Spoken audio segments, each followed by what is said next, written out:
Hello, அஸ்ஸலாமு அலைக்கும்ண்ணே. சொல்லுங்க. நல்லா இருக்கலாங்கண்ணே. உடம்பு பரவாயில்லையா? குரல் ஒரு மாதிரியா இருக்கு. ஆமா, அதான் முடிச்சு சிக்கன் குனியா அப்படியா? வந்து உடம்பு கொஞ்சம் முடிச்சு இருந்துச்சு. சரி, இப்ப பரவாயில்லையா? அப்படி இருக்குது? இல்ல அப்படித்தான் இருக்குது. கொஞ்சம் நாள் டைம் 2-3 நாள் எடுக்கும்னு சொல்றாங்க. இப்ப 8 நாள் ஆச்சு. சரி, அதனாலதான் சும்மா கூட மாற்றி விட்டேன். சரி சரி சரிண்ணே. பானே, அந்த ஒரு தகவல் ஒன்று கேட்கணும், அதுக்காக தான் ரெக்கார்டிங் போட்டு தான் பேசுறேன். சரி. என்னன்னா, இந்த ஒரு 4-5 நாளைக்கு முன்னாடி ஒரு வீடியோ ஒன்று வெளியே வந்துச்சு. அப்துல் பாசித் புகாரி ஒரு மௌலவி சம்பந்தமா அவர் வந்து பொருளாதார மோசடி செஞ்சிட்டாரு அப்படிங்கிற மாதிரி பல பேர்கிட்ட வந்து பொருளாதாரத்தை வாங்கிட்டு ஏமாத்திட்டாருங்கிற மாதிரி எல்லாம் சொல்றாங்க. அந்த வீடியோல வந்து அவரை வந்து பிடிச்சி கொடுக்குறாங்க. அது பின்னால கமெண்ட்ல நிறைய இது மாதிரி தகவல்கள் எல்லாம் வருது. இப்படி பண்ணிட்டாரு அப்படி பண்ணிட்டாரு மாதிரி மேல் விதியமா அந்த வீடியோக்கு பின்னாலதான் இந்த செய்தி எல்லாம் வருது. அது மட்டும் இல்லாம அவர் 2ஆம் தாரம் திருமணம் செஞ்ச குடும்பத்தார் சம்பந்தமா, அது பெண் சம்பந்தமா ஏதோ குற்றச்சாட்டுன்னு சொல்றாங்க. சரி சரி. இது என்ன உண்மையிலே நடந்தது என்னங்கிறது தெரியல. அதோட நம்முடைய கருத்து என்ன அதுன்னு சொல்ல முடியுமா?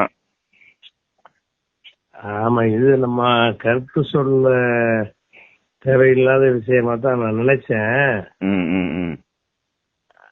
ஆனா 2-3 நாளா அந்த முகநூல் எல்லாம் பார்க்கும்போது ரொம்ப மக்கள் அறிவியினர்களா இருக்கிறாங்க. அதிகமான மக்கள் வந்து நியாயத்தை வழங்காம அறிவியினர்களாவும் இருக்கிற காரணத்தினால இத பேசணும்னு இருந்தேன். உடம்பு சரியா இருந்தா நான் லைவே போட்டிருப்பேன்.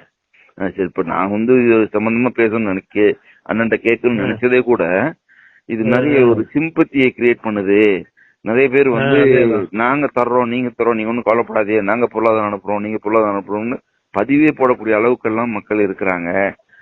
ஏன்னா அப்ப இதோடைய உண்மை நிலை தெரியாம இப்படிதான் வந்து பொருளாதாரத்தை அள்ளி கொடுக்குற அளவுக்கு எல்லாம் மக்கள் இருக்காங்களே அப்படிங்கறதுதான் இது சம்பந்தமா கேட்கலான்னு போன் பண்ணேன். இது சம்பந்தமா பல கோணங்கள்ல நம்ம இத வந்து ஆய்வு பண்ண வேண்டிய ஒரு விஷயம். சரிண்ணே. முதலாவது, இந்த இவரை பத்தி பரப்பி விட்டாங்கன்னு சொல்றாங்கல்ல வீடியோவை, ஒரு மனிதன் மீது பரப்பி விட்டு இது பண்ணலாமான்னு சொல்லி அது ஒரு பெரிய ஒரு தனி மனிதனுடைய மானம்ன்ற மாதிரி பேசுறாங்கல்ல. இந்த என்னென்ன கொடுக்கல் வாங்கல் விஷயம் இருக்கு அதெல்லாம் நான் தனியா சொல்றேன். அவங்க முகநூல்ல பரவுறதை விட எனக்கு அதிகமா தெரியும். ஆனால் இந்த விஷயம் மட்டும் எடுத்துக்கிட்டீங்கன்னு சொன்னா, இஸ்லாத்துல தனி மனிதனுடைய தவறுகளை பரப்பக்கூடாதுங்கிறது கண்டிப்பான ஒரு விஷயம்தான். தனி மனிதனுடைய தவறு என்பது அவனை மட்டும் சம்பந்தப்பட்டதா இருக்கணும். ஒருத்தன் வந்து மது அருந்துறத நீங்க பாக்குறீங்க, மறைச்சிட வேண்டியதான். அதை வந்து ஒண்ணு மறைக்கலாம், அல்லது அவருக்கு வேண்டியவர்கள்ட்ட சொல்லி அட்வைஸ் பண்ணி திருத்தருக்கு போய் சொல்லலாம். ஏன்னா அது அவர் மது இருந்தனால எனக்கு என்ன உங்களுக்கு என்ன, இது வந்து தனி நபருடைய ஒரு விஷயம். அதே நேரத்துல ஒரு 10 பேர்கிட்ட ஒருத்தர் பணத்தை ஏமாத்திட்டாருங்கிற ஒரு விஷயம் வந்து தனி நபர் விஷயம் இல்ல, 10 பேருடைய விஷயம். அது அந்த 10 பேருக்கு நியாயம் கிடைக்க வேண்டிய ஒரு விஷயம். அந்த விஷயத்துக்கு வந்து அதை பப்ளிஷ் பண்ணுவதோ, அதுக்கு அது என்ன வழிமுறைகள் இருக்குதோ அதை கையாளுவது, அதை வந்து பரப்புறது, எது செஞ்சாலும் சரி அது வந்து மார்க்கத்துல வந்து குற்றத்துல வராது. இன்னும் சொல்ல போனா, இப்படி ஒரு மோசடி செய்கிறார்கள் என்று யார பத்தியாவது தெரிய வந்தா நம்ம அம்பலப்படுத்தினாத்தான் நாளைக்கு 4 பேர் ஏமாற மாட்டான். நம்முடைய கவனம் எல்லாம் வந்து நாளைக்கு ஒருத்தன் ஏமாறக்கூடாது என்பதுல இருக்கணும். இவர் வந்து இவரால் ஏமாற்றப்பட்டதா சொல்றாங்கல்ல, அவங்களுக்கு நியாயம் வழங்குறதா இருக்கணும். அந்த அடிப்படையில இவங்க இந்த சிந்தனையே தப்பா இருக்கு. அவங்களோட பேசிக்கலி என்ன செய்யறாங்கன்னு கேட்டா, ஒரு மனிதனுடைய ஒரு மானத்தோட விளையாடலாமாங்கிற டைப்லயே பேசுறாங்க. அடுத்தவர் சம்பந்தப்பட்ட ஒரு விஷயத்த வந்து மனிதனுடைய மானம்ங்கிறத கொண்டு வந்துக்கிட்டு சேவை இல்லாம முடிச்சு போடுறாங்க. இப்ப ரசூல் ஸல்லல்லாஹு அலைஹி வஸல்லம் வந்து ஜக்காத் வசூலிக்கு ஒரு ஆள் அனுப்புனாங்க. போயிட்டு வந்து என்ன செஞ்சாருன்னா, அவரு ரசூலுல்லாஹ்ட்ட ஒப்படைக்கும் பொழுது 2 பிரிச்சு வைக்கிறாரு. இது வந்து எனக்காக கொடுத்தாங்க, இதுதான் ஜக்காத்துக்காக கொடுத்தாங்கன்னு அதை 2 பிரிச்சு ரசூலுல்லாஹ்ட்ட ஒப்படைக்கிறாரு. எனக்காக கொடுத்தாங்கன்னா எனக்கு தந்துருங்கிற ஒரு அர்த்தத்துல தான் வைக்கிறாரு. ரசூலுல்லாஹ் என்ன செஞ்சிருக்கலாம், அப்படிலாம் செய்யக்கூடாதுப்பா, உனக்கு உள்ளதெல்லாம் கிடையாது, நான் தானே வேலைக்கு அனுப்புனேன் அப்படின்னு அவருக்கு அறிவுரை சொன்னாலே போதுமானதா இருக்கு. ஆனா ரசூலுல்லாஹ் என்ன செய்யறாங்கன்னா, உடனே மெம்பர்ல ஏறி பயான் பண்ண ஆரம்பிச்சிடுறாங்க, அம்பலப்படுத்துறாங்க. காசு விஷயத்துல வந்து இதுல வந்து ஒரு மோசடித்தன்மை இருந்தா இத வந்து பகிரங்கப்படுத்தி ஆகணும்ன்றதுனால மெம்பர்ல ஏறி இந்த மாதிரி நாம ஒரு ஆளை வந்து வசூலுக்கு அனுப்புறோம், வசூல் பண்ணிட்டு வந்துகிட்டு இது எனக்கு உள்ளது உனக்கு உள்ளதுங்கிறாரு. அவருடைய தந்தை வீட்டுல இருந்தா அது வந்திருக்குமா, தாயார் வீட்டுல இருந்தா வந்திருக்குமா, நான் அனுப்புன வேலைக்கு தானே வந்துச்சுன்னு சொல்வதன் மூலமாக பொருளாதாரம் வந்துச்சுன்னு சொன்னா அதுக்கு வந்து முறைய கணக்கு எடுப்பது, பொது வெளியில் அம்பலப்படுத்துவதெல்லாம் ஒரு ஒரு வழிமுறையா இருக்குது. அது மார்க்கத்துல வந்து அது நபி வழிதான் அது. அத கூட விளங்காம இதுல என்ன இந்த பணம் கொடுத்து அந்த விமர்சனம் பண்றாங்களே அவங்க 1 கோடி ரூபாய் கொடுத்து நடந்திருந்தா அதை எப்படி திங்க் பண்ணுவாங்க, எப்படி யோசிக்க மாட்டேங்கிறாங்கன்னா, நம்ம 1 கோடி ரூபாய் கொடுத்து ஏமாந்திருந்தால் நம்ம இதை பேசுவோமான்னு யோசிக்கணும். அப்படி யோசிக்காம எவனுக்கோ தானே போச்சுங்கிற மாதிரி ஒரு விஷயத்துல செய்யறாங்க. இது முழுக்க வந்து இஸ்லாத்துக்கு எதிரான ஒரு சிந்தனை. இந்த சிந்தனை வந்து ஒருத்தரை 10 பேரை ஏமாத்திட்டாங்கன்ற வரும்போது யார பத்தி வந்தாலும் சரிதான், அது வந்து அவரை பத்தி அம்பலப்படுத்துவது மானத்தோடு விளையாடுறது இல்ல. மீதி 10 பேருடைய உரிமைக்கு பாடுபடுவதுலதான் அது அடங்குங்கிறத வச்சுக்கிறேன். ஒண்ணு. 2வது, இஸ்லாத்தினுடைய அடிப்படையில என்ன இருக்குன்னா, முதல்ல அல்லாஹ் விசாரிக்கிறது வந்து அவனுக்கு செஞ்ச தப்ப விசாரிக்க மாட்டான், அடியார்களுக்கு மத்தியில உள்ளதான் விசாரிப்பான் இருக்கு. மறுமை நாள்ல தொழுதையா நோன்பு வைக்கிறாங்கிறலாம் அது அப்புறம் தான், 2வது தான். முதலாவது சொல்லி நீ அவனுக்கு என்ன செஞ்ச, இவனுக்கு என்ன செஞ்ச அப்படின்னு சொல்லி அடியார்களுக்கு மத்தியில உள்ள வழக்குகள் தான் முதல்ல விசாரிக்கப்படும் சொன்னா, அப்ப எந்த மாதிரியான விஷயம், பிறருடைய உரிமைகள் எப்படி இஸ்லாம் பேண சொல்லுதுங்கிறதுக்கெல்லாம் இது ஒரு ஆதாரம். ஏமாத்தி இருந்தாண்டா இவனோட அமல பரிசு அவனுக்கு கொடுக்கணும், எப்படி முன்னுரிமை கொடுக்கறான், முன்னுரிமை கொடுக்கறதுங்கிற நீ அடுத்தவனுடைய பொருளை ஏமாத்துறது என்கிற ஒரு விஷயம் வந்து ஏற்றுக்கொள்ளவே முடியாத ஒரு விஷயமாச்சு. ஒண்ணு. 2வது வந்து இத வந்து போலீஸ்ல புடிச்சு கொடுக்க வேண்டிய, ஏன்னா இது இவங்க ஏன் வந்துகிட்டு படத்திலிருந்து தூதர்களுக்கு வரும் சட்ட நடவடிக்கை எடுக்க வேண்டியதானே அப்படின்னு கேக்குறாங்க. இதுலயும் வந்து என்ன இருக்குன்னு கேட்டா ஒரு அறியாம தான் இருக்குது. அதாவது என்னன்னு கேட்டா, இவரை நம்பி பணம் கொடுத்தவங்க எல்லாம் யாருன்னு கேட்டா வந்து அபிமானம் உள்ளவங்க. அபிமானம் உள்ளவங்களா இருந்த காரணத்தினால அந்த பணத்தை வந்து ஒரு ஒயிட்டாவெல்லாம் கொடுக்க மாட்டாங்க, சும்மா பிளாக்ல கொடுக்குவாங்கல்ல, அந்த மாதிரிதான் பெரும்பாலும் கொடுத்துருப்பாங்க. அந்த மாதிரி கொடுத்ததெல்லாம் வந்துகிட்டு இத போய் கொடுத்தவன்கிட்ட போய் போலீஸுக்கு போன சொல்றோம், இப்படி அயோக்கியனா இருப்பான், பாதிக்கு பணம் இழந்தவன் நிலையில இருந்து பாக்கணுமே, போலீஸுக்கு போக சொல்றோமே, போலீஸ்ல வந்து கேட்பான் என்ன ரெக்கார்டு வச்சுக்கிறேன்னு கேட்பான், நம்பிதாங்க கொடுத்தா போட வெளியேன்றுவான். அப்ப அதுக்கு இந்த மாதிரி ஒரு மிரட்டல் பண்ணி கூட்டத்தை திரட்டி ஜமாத்துல வச்சு ஒரு பஞ்சாயத்து பண்ணி வாங்குறது ஒண்ணுதான் இருக்கிற வழியே தவிர, சட்டத்தின்படி வாங்குறாந்தா செக்காக டிராப்டாக அந்த மாதிரி கொடுக்கப்பட்டு இருக்கணும் ஒண்ணு. அதே மாதிரி வந்து அத அக்ரிமெண்ட் போட்டு விதிமுறைகள் எல்லாம் போட்டுதான் மார்க்கப்படி கொடுக்கணும். ஆனா இவர் மாதிரியான நம்பிக்கையான அதிக நம்பிக்கை வைத்து கொடுக்கும்போது அதெல்லாம் ஒண்ணுமே செய்ய மாட்டாங்க. சும்மா கொடுத்துருவாங்க. வாய்மொழியில உள்ளத நம்பி கொடுக்கறது தான். அப்படி கொடுத்தவங்கள்ட்ட போய்கிட்டு நீ போலீஸுக்கு போன்னு சொல்றாங்க இவங்க. இப்ப அந்த பாதிக்கப்பட்டவனுடைய நிலையில இருந்து பார்த்தா அவன் எப்படி வெந்து போயிருப்பான். ஆமா ஆமா. போலீஸுக்கு போக ஒரு கோடி ரூபா கொடுத்த ஒருத்தன்ட்ட போய் ரோட்ல வச்சு கேக்குறான்னு வைங்களேன், நீ ரோட்ல வச்சு கேட்ட போலீஸுக்கு போங்கிறாங்க. போலீஸுக்கு எப்படி போறது? போலீஸுக்கு போறதுக்கு இப்ப ஆதாரம் வேணும்ல. ஆதாரம் வந்து தெரியாத ஆட்கள்கிட்ட ஒரு ஒப்பந்தம் பண்றாந்தா முறைப்படி செஞ்சிருப்பாங்க. ஒப்பந்தம் போட்டு ஆதாரம் வேணும், உங்கள்கிட்ட ரூபா தர்றாங்கன்னு தெரியாது, அவங்கள்ட்ட அதெல்லாம் கேட்பாங்க, ரிக்கார்ட்லாம் கேட்பாங்க.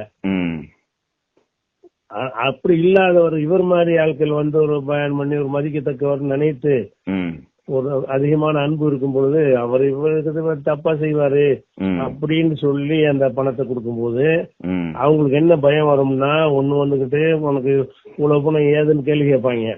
ஆமா, சட்ட நடவடிக்கை சொல்றது ஈஸியா இருக்குது. ஒரு பாதிக்கப்பட்டவனுடைய பார்வையில இருந்து பார்த்தா அவன் எப்படி கொதிச்சு போவான், இத போய் எப்படி போலீஸ் கொண்டு போறது? ஒரு கோடி ரூபா ஒருத்தன் கொடுத்தான்னு சொன்னா உனக்கு இதுக்கு கணக்கு என்னன்னு கேட்பாங்க. ஐடி, இன்கம் டாக்ஸ் எல்லாத்துலயும் அவர் வந்து இன்வால்வ் ஆக வேண்டிய நிலைமை வரும். ரெண்டாவது வந்து ஆதாரம் வேற இல்ல, கொடுத்தது வாய் மூலமா சொல்றதை தவிர ஒரு ஆதாரம் இல்ல. அப்படி இருக்கிற ஒரு நேரத்துல வந்துகிட்டு வாங்குறதுக்குரிய வழி என்னன்னு கேட்டா இந்த மாதிரி வெகுஜன இசுவாக மாத்தினா மட்டும்தான் வாங்க முடியும். ஒரு ஜமாத்துல ஒரு சில ஜாக்கு இந்த மாதிரி ஜமாத்துக்கு எல்லாம் தொடர்புல இருக்காருல்ல, அங்க போய் முறையிட்டு கூப்பிட்டு வச்சு விசாரித்து ஒரு நெருக்கடி கொடுத்து வாங்கினால் மட்டும்தான் முடியுமே தவிர சட்டப்படி வாங்குறதுக்கு சட்டப்படி கொடுக்கல. சட்டப்படி வாங்கல, சட்டப்படி கொடுத்திருந்தாலும் சட்டப்படி வாங்க முடியும். இன்னும் சொல்ல போனா எல்லாம் பக்காவா கொடுத்திருந்தா கூட அவ்வளவு லேசன் எல்லாம் வாங்க முடியாது. கேஸ் கொடுத்தா கூட வாங்க முடியாது. தனி இது எப்படி சொல்றாங்க, இதை பார்க்கும்போது அப்படியே அந்த பாதிக்கப்பட்டவனுடைய உணர்வு கடுகளவு கூட விளங்காத அளவுக்குமா மூளை வறண்டு போய் இருக்கிறாங்கன்னு எனக்கு ஆச்சரியமா இருக்குது. அவனுடைய இழந்தவனுடைய நிலையில இருந்து பார்க்கணும்ல, இந்த ஒரு விஷயத்த பரப்புறாங்க. ஒண்ணு. ரெண்டாவது என்னன்னு கேட்டா, இந்த குற்றச்சாட்டுக்காக வேண்டி ஒரு ஆடியோ ஒண்ணு போட்டிருக்காரு பாசிட்டு. ஆனா இது வந்து பரப்புறாங்க, இப்ப போட்டது இல்ல. இது வந்து 2 ஆண்டுகளுக்கு முன்னாடி போட்ட ஆடியோ. ஒரு ஆடியோ ஒண்ணு போயிட்டு இருக்குதா? ஆமா, அது 2 வருஷத்துக்கு முந்தையே இந்த குற்றச்சாட்டு வந்துருச்சு. சரி சரி சரி. அது ஆடியோல என்ன சொல்றாங்கன்னு கேட்டா, இந்த மாதிரி பறக்கோட்டையெல்லாம் நான் எப்படி வந்துகிட்டு அடைக்கிறோடைய கடன் அடைக்கிற வாசல்லாம் அடைச்சுட்டாங்க அப்படிங்கிறாரு. அதுல என்ன வழங்குதுன்னு கேட்டா, இன்னும் ஏமாத்தி கடன் கொடுப்பேன்னு நினைக்கிறாரு. வாசல் அடைச்சா என்ன, வாசல் அடைச்சா யாரும் கொடுக்க மாட்டேங்கிறாங்களாம். யாரும் கொடுக்க அப்படின்னா என்ன அர்த்தம்னா, இவன் கடன் அடைக்கிற அவன்கிட்ட வாங்குறது, அவன் கடன் அடைக்க இவன்கிட்ட வாங்குறது அப்படிலாம் செஞ்சிருப்பேனே, அது முடியலன்ற மாதிரி கருத்து தான் அந்த ஆடியோல இருக்கு. அப்ப வந்து அது ஒரு விஷயமாச்சா இது. சரி, அடுத்து என்னன்னு கேட்டா, இவர் மீது அந்த பொருளாதார குற்றச்சாட்டு வந்து எப்போ வருதுன்னு கேட்டா, அந்த டைரக்டர் அமீர் ஜாபர் சாதிக்கு அந்த போதைப் பொருள் சம்பந்தமான ஒரு வழக்கு வந்துச்சு இல்லையா, போதைப் பொருள் கடத்தினாங்கன்னு சொல்லி அந்த நேரத்திலேயே இந்த குற்றச்சாட்டு இவர் மேல பகிரங்கமா வருது. அதுக்கு முன்னாடி இருந்துகிட்டு இருக்குது, அப்ப வருது. வந்த உடனே என்ன ஆகுதுன்னு கேட்டா, இவன் அமீருங்கிற சினிமா இயக்குனரும் ஒரு அப்துல் பாசாதிக்கு சேர்ந்து நுங்கம்பாக்கத்துல ஒரு ஹோட்டல் மாதிரி நடத்துறாங்க. அதுக்கடுத்து என்ன செய்யறாங்கன்னா, அதை விஸ்தீர்ணப்படுத்தி நீலாங்கரையில, ஈசிஆர்ல நீலாங்கரையில இதே பேர்ல ஆரம்பிச்சாங்க. சரி சரி. ஆரம்பிச்சவன அந்த போதை வழக்குல அவரை கைது செஞ்சாங்கல்ல யூசுப், அவர்கிட்ட விசாரிச்சு அவருடைய பேர்ல என்னென்னலாம் இருக்குது என்று தேடும் பொழுது இந்த 2 நிறுவனத்தையும் அவர் இருக்கிறார், உரிமையாளர் இருக்காரு. அப்ப என்ன செஞ்சாங்கன்னா, அதுக்காக வந்து என்ன செய்யறாங்கன்னா, அமீரை விசாரிக்கிறாங்க. அமீர வந்து எதுக்கு விசாரிக்கிறாங்கன்னா, நீ அவர் போதை தடுப்புல உள்ள ஆளோடு சேர்ந்து நீ எப்படி பார்ட்னர் ஆன, இதுக்கு பணம் எப்படி வந்துச்சு, இந்த மாதிரியான விசாரணை ஒரு அழைப்பாளையெல்லாம் அனுப்பி விசாரிச்சாங்க. சரி. அதுல வந்து இன்னொரு பார்ட்னரா வந்து அப்துல் பாசித் புகாரி அதுல இருக்கிறாரு. ஓ, அதனால அவரையும் விசாரிச்சாங்க. அழைச்சி விசாரிக்கல, இங்கேயும் விசாரிச்சாங்க. அது விசாரணை நோக்கம் என்னன்னு கேட்டா, இந்த நிறுவனத்துல வந்து இந்த போதை பொருளை வந்து விற்று வரக்கூடிய பணம் இருக்குல்ல, அந்த பணத்தை முதலீடு செஞ்சிருக்காங்களான்ற அந்த ஒரு விஷயத்துக்கு தான் விசாரணை. அது சந்தேகத்துக்குரிய வழக்கா இருக்கிறதுனால ரெண்டுக்கும் சீல் வச்சபடி இருக்குது. சரி சரி, ரெண்டு கடைக்கு சீல் வச்சிருச்சு. ரெண்டுக்கும் சீல் வச்சுட்டாங்க. இந்த நீலாங்கரை திறப்பு விழாவுக்கு தான் சரி வந்துகிட்டு சினிமாக்காரங்கெல்லாம் அழைக்கிறாங்க. ஓ சரி சரி. இந்த மாதிரியான ஒரு கஃபே வந்து சினிமாக்காரர்களுடையும் இந்த போதைப் பொருளாளர்களுடையும் இவருக்கு எப்படி தொடர்புங்கிற மாதிரி அப்பவே பெரிய விமர்சனம் வந்துச்சு. அதுக்கு என்ன செஞ்சிட்டாருன்னா, எனக்கு சம்பந்தம் இல்லைங்கிற மாதிரி சொன்னாரு. ஆனா அவருக்கு சம்பந்தம் இருக்குங்கிறத வந்து பிரபல யூடியூபர் மாரிதாஸ் வந்து அந்த கம்பெனி பதிவு சட்டத்தை படி உள்ள போய் நுழைஞ்சு பார்த்து அந்த கம்பெனி யார் பேர்ல இருக்குது, யார் யாரெல்லாம் பார்ட்னரா இருக்காங்கன்னு சொல்லி அப்துல் பாசித் புகாரியையுமே அதுல இருக்கிறார், அவர் ஒரு ஆள் தான் அப்படின்னு சொல்லி அதை போட்டு அமலப்படுத்தினாங்க. நான் ஓனர் தான், நான் தெரியாம சேர்ந்துட்டேன்னு அப்படி ஏதாவது விளக்கம் கொடுத்துருக்கணும். சரி சரி. அப்ப அந்த மக்கள்கிட்ட ஒரு பணத்தை வாங்கி தொழில் பண்றேன்னு சொல்லிவிட்டு இந்த மாதிரி ஒரு சர்ச்சைக்குரிய ஒரு ஆட்களோட சேர்ந்து இவ்வளவு பெரிய பணத்தை அள்ளி கொடுக்கக்கூடிய ஆட்கள் இருக்கும் பொழுது இவங்க மக்கள்கிட்ட காசு வாங்கணும். மக்கள் பணத்தை வாங்கி இல்ல தொழில் இல்லாத வேற ஏதாவது புதுசா ஒரு தொழில் ஆரம்பிச்சு செஞ்சா அது ஒரு கணக்குங்களாம். சரி. இவர் மக்கள்கிட்ட வாங்கினது இவர் தொழில் நடத்துவதற்கு தானே தவிர இவர் இன்னொரு ஆட்களோட சேர்ந்து நடத்துற தொழில போய் இவர் ஒரு ஆளை சேர்றது கிடையாது அப்படின்னு விமர்சனம் எல்லாம் அதுல வந்துச்சுன்னு வைங்களேன். அப்ப அதுல இருந்து அவர் நிறைய மூன்று மந்திரமாகத்தான் அவருடைய நடவடிக்கை எல்லாம் இருக்குது. இந்த இப்ப உள்ள இந்த வீடியோல உள்ள மேட்டர் இருக்குல்ல, இதுல வந்து அந்த ஒரு சொல்லுவாரு, அந்த ஹபீக்குங்கிறவர் சொல்லுவாரு 10 கோடி ரூபாய் தாண்டி 10 கோடி ரூபான்னு வார்த்தையை சொல்லுவாரு. அதுல வருது 10 கோடி ரூபாய் என்பது அவர் விளக்கமா சொல்லல. இந்த 10 கோடி ரூபாய் என்பது ஒரு நபர்கிட்ட வாங்கினது. அது சரி. பல கோடிகள் இருக்குது. இந்த அவர் ரபிக்கு சொல்லி காட்டுறது அந்த ரபிக்கு ரொம்ப நெருங்கிய ஒரு சகோதரர்கிட்ட தான் ரவிக்குடைய அவருடைய ஒரு பரிந்துரையிலையோ ஏதோ தொடர்புலதான் அந்த ரஃபீக் என்பவர் தான் பாசித்தை வச்சு நிகழ்ச்சி எல்லாம் நடத்தினவர் யூடியூப்ல வச்சிருக்கிறாங்களே. யூனிவர்சல் தௌஹீத் ஜமாத் அதுல வந்து பேச்சாளரை வந்து பாசித்தையும் கூப்பிட்டு இவங்க எல்லாம் பயான் பண்ணாங்க. அப்பாஸ் அலி இவங்க எல்லாம் வச்சு அந்த நிகழ்ச்சி நடத்தின அளவுக்கு அவர் நெருக்கமான ஆள் தான். அந்த ரவி அவரு இவருக்கு ரொம்ப நெருங்கிய ஃப்ரெண்டு. அதே மாதிரி அந்த 10 கோடி ரூபாய் கொடுத்தவரும் ஃப்ரெண்டு. சரி சரி சரி.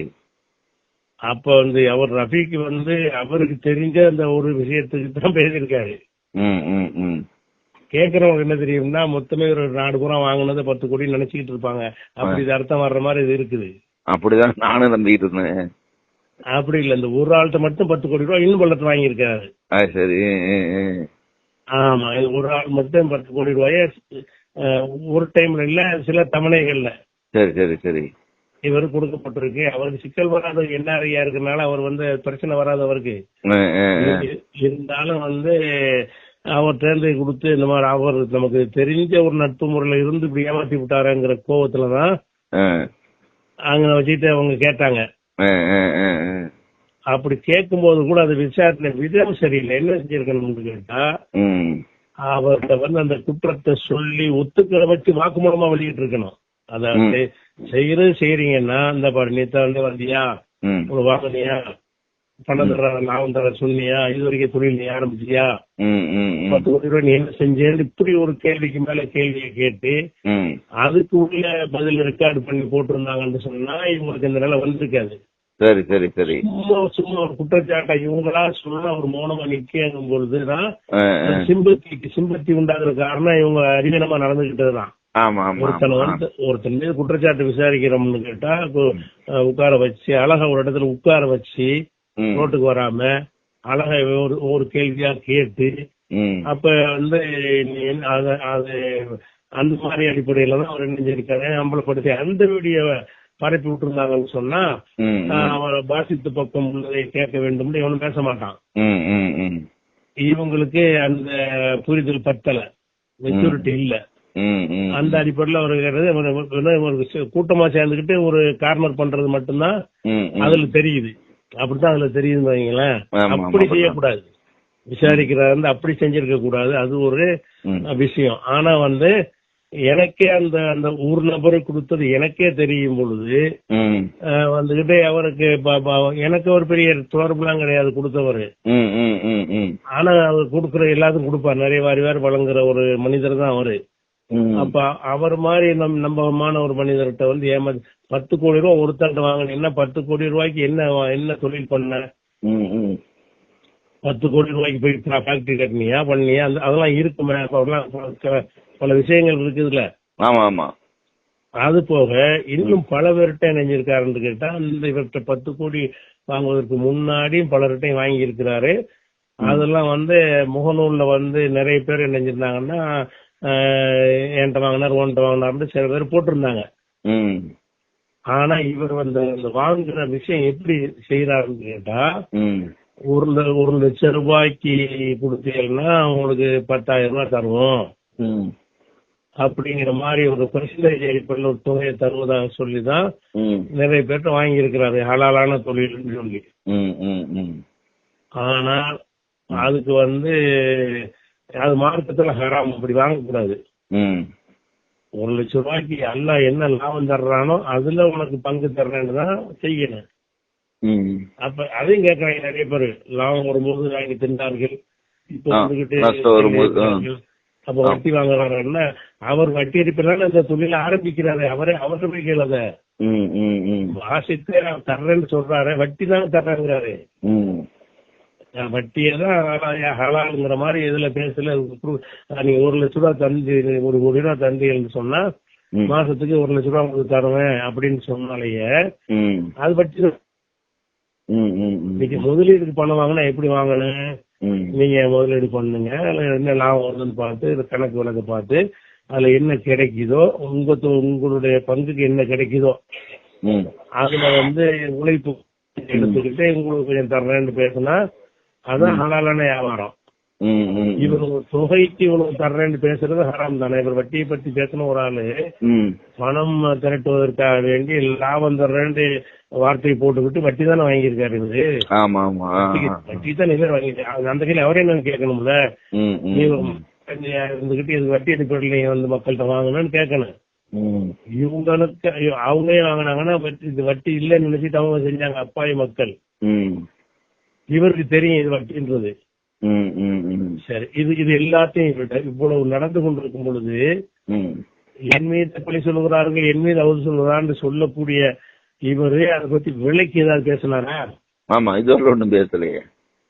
விலைக்கு பேசணும்ல, அதாவது நான் மோசடி செய்யவில்லை, நான் இன்னென்ன முறையில் இன்னென்ன தொழில் ஆரம்பிச்சேன், அது நஷ்டமாகி விட்டது, அதுல வந்து நான் கொடுக்கத்தான் வேண்டும், நான் அதை கொடுக்க வேண்டியது இல்ல அப்படின்னு எதையாவது ஒண்ணு விலைக்கு பேசணுமே தவிர அதை வந்து பேசிட்டா வர்றது அடிபட்டு போயிடும் பயப்படுறாரு. மறுபடியும் வாங்க முடியாதுல்ல.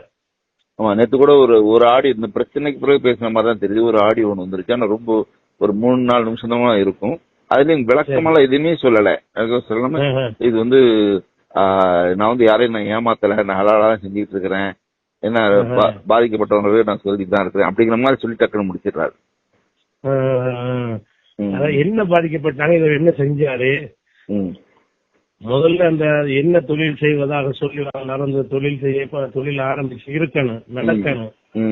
தொழிலே நடக்கல என்று சொன்னா அதுல வந்துகிட்டு அது வேற எங்கேயும் இன்வெஸ்ட் பண்ணி வேற எங்கேயும் சேஃப்டி பண்ணிருக்காருன்னு நடக்காது, நஷ்டப்பட்டதாக இருக்க முடியாது. அந்த பணத்தை வந்து நீங்க திருடனுக்கு தேல் போட்டுன்னு சொல்லுவாங்கல்ல, அப்படி ஆகி போச்சு. அப்படிதான் இந்த மாதிரி ஆட்கள் எல்லாம் வெளியே போக மாட்டாங்க. இந்த மாதிரி வந்து ஒயிட்டா வராத பண்ணி இருக்கிறதுனால நம்ம வாங்கி ஒரு சொத்து பத்து அனுப்பா வாங்கி போட்டுக்கோம் போறான்ற அடிப்படையில இதான் எனக்கு தெரிஞ்ச செய்யன்னு கேட்டா இவர் ஏன் வாய் திறக்கல, அந்த அந்த கஃபே திறந்த சம்பந்தமாவும் வாய் திறக்கல, எனக்கு சம்பந்தம் இல்லைன்றாரு ஆதாரத்தை எடுத்து போட்டாங்க அதுக்கு வாய் திறக்கல.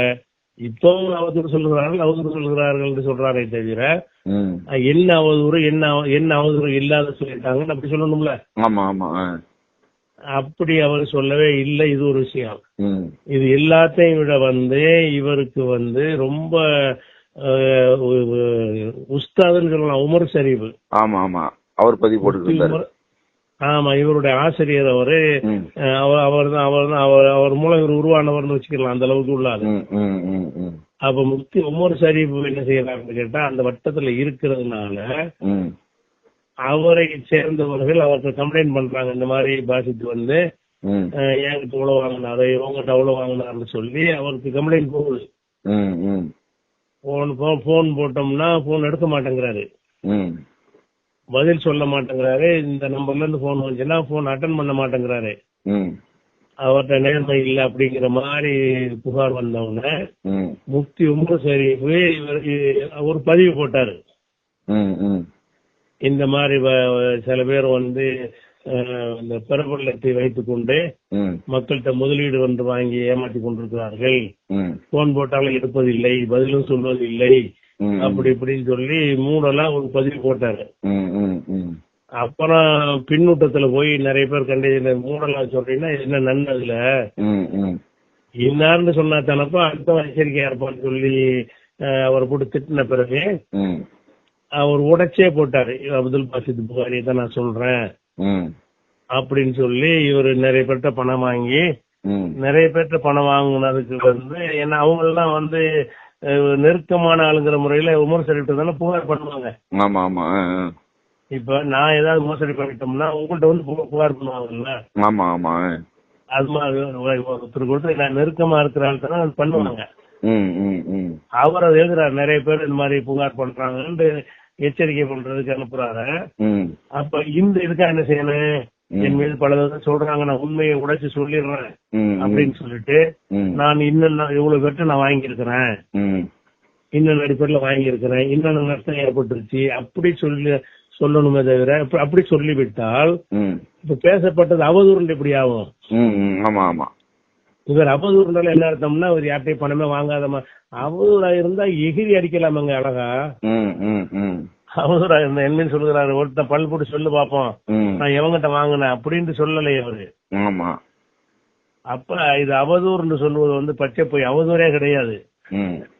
அது வந்து அவங்க அந்த யூபிஜி ஆளுக்கு வந்து மெச்சூரிட்டி இல்லாம சுரப்புன காரணத்தினாலதான் அப்படி ஆயிடுச்சு. ஒண்ணு அடுத்து வந்து என்னன்னு கேட்டா அந்த அவருடைய செகண்ட் மேரேஜ் சம்பந்தமான ஒரு விஷயத்தையும் அவரு சொல்றாரு. அது வந்து அது என்னன்னு கேட்டா அது அப்படி சொல்லி இருக்க கூடாது. அவரு அந்த வீடியோ செகண்ட் மேரேஜ் பண்ண விஷயத்த வந்து வன்கொடுமை பண்ணி அப்படி செஞ்சது அந்த மாதிரி கடத்திட்டு போன மாதிரி டைப்ல அவர் அந்த வாசகத்தை சொல்றாரு. அதுல உள்ள ஒரு ஆளையும் காட்டுறாரு, இவருடைய அண்ணன் உள்ள அப்படின்னு சொல்லி. அதுல என்னன்னு கேட்டா அவர் முதல் மனைவிட்ட இருந்து டைவர்ஸ் வாங்கிட்டாரா தெரிஞ்சிருக்காங்களா தெரியல. அப்படி இருக்கிற நேரத்துல இந்த பொண்ணை வந்து ஒரு கல்யாணம் பண்ணிருக்காரு. இந்த அவர் சொன்னதுல இருந்து வழங்கினது இது ஒரு ஃபுல் டீட்டெயில் எனக்கு தெரியாது.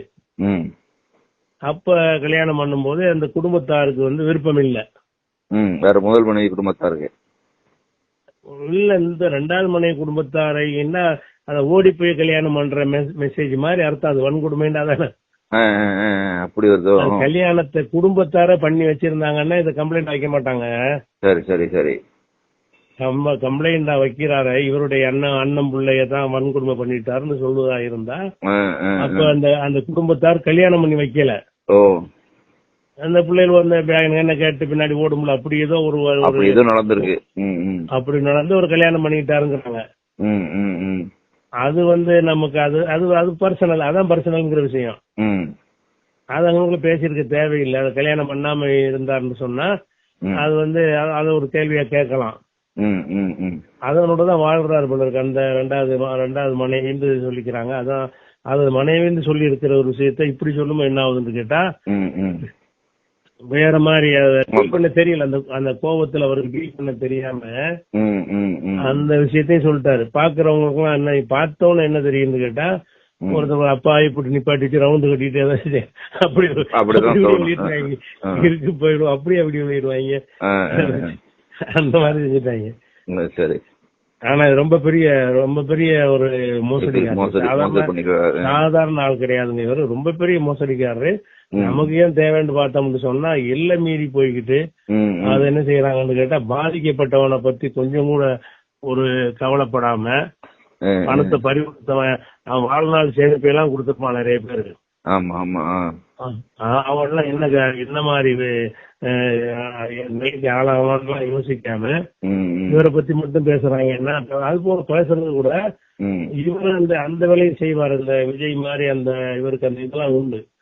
இந்த ஃபாலோவர்ஸ் அதிகமாக்குறதுக்காக வேண்டி நிறைய ஐடியெல்லாம் இவருக்கு உண்டு. அப்படித்தான் அவருக்கு அந்த வியூவர்ஸை கூட்டினார் அவருடைய பயானுக்கெல்லாம். அந்த மாதிரியான டெக்னிக்ல தான் நிறைய சப்போர்ட்டா வர்றதும் அப்படிதான். அது மாதிரி இவரே வர வைக்கிறதும் செய்வாரு. ஆமா, அதனால வந்து அப்படியே அதனாலதான் அதிகமா வர்ற மாதிரி எல்லாம் உங்களுக்கு தெரியுது. நம்ம சும்மா இருந்தாங்க பாத்திமா ஜவஹர்னு பேரை போட்டு பதிவு போட்டா எந்த பாத்திமா ஜவஹர் உங்களுக்கு ஏதாவது தெரியுமா? ஏதோ இருக்காங்க அப்படிங்கிற மாதிரி வீடியோ எல்லாமே டெக்ஸ்ட் பதிவு எல்லாம் வருது. எல்லாமே வந்துகிட்டு அதெல்லாம் ஃபேக் தான்.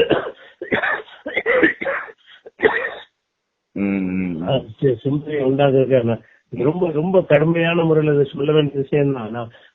நான் பொதுவாக நம்ம தலையிட மாட்டோம். ஆனா இது பொதுவா அந்த மாதிரி ஏமாத்துறது எச்சரித்து தான் வர்றேன் நாளையில இருந்தேன். முதலீடுங்கிற பேர்ல எவனையும் நம்பாதீங்க. அதுக்கு நம்ம அமைப்புல நிர்வாகிகள் ரியல் எஸ்டேட் பண்ணக்கூடாதுன்னு கூட நம்ம எதுக்கு வச்சிருக்கோம். அதெல்லாம் வந்து நம்பிக்கை தன்மையை பாதிக்கும். அதனால வந்து இதான் உள்ள விஷயம். ஆமா, கேக்குறியா? பொதுவில போலாம் கேக்குறேன். போட்டு விட்டுருவோம். மக்கள் அவரை அசிங்கப்படுத்தணுங்கிறது நம்ம நோக்கம் அல்ல. மக்களுக்கு புரிய வைக்கணும், மக்கள் விளங்கணும். ஏன்னா மேலும் மேலும் தவறுகள் செய்யக்கூடாது அப்படிங்கிறதுக்காக தான் செய்ய வேண்டிய விஷயத்த நான் சொல்லுவேன். என்னன்னு கேட்டா இந்த பணத்தை பறி கொடுத்தவர்களுக்கு நியாயம் கிடைக்கணுமா இருந்தால் அவங்க என்ன செய்யணும்னு கேட்டா அவர் எந்த ஜமாத்துகள் எல்லாம் செல்வா கூட இருந்தாரோ அந்த ஜமாத்துகளுக்கு ஒரு முறைப்பாடு செய்யணும். கூப்பிட்டு விசாரித்து எங்களுக்கு ஒரு நல்ல பதில் வாங்கிட்டாங்க. ஏன்னாட்டா இவங்க வேற மாதிரி முறைப்படி எழுத்துமான மூலம் கொடுக்கல. அப்படிங்கும் போது ஒரு ஜாக்லையோ அல்லது பல இஸ்லாமிய அமைப்புகள் இருக்குல்ல, எல்லாருக்கும் ஒரு கடிதம் கொடுத்து எங்க இதுல தலையிட்டு வாங்கிட்டாங்கன்னு சொல்லி ஜமாத்து ரீதியாக இயக்கங்க ரீதியாக பேச்சுவார்த்தை நடத்தி மட்டும்தான் இதை செய்ய முடியும்.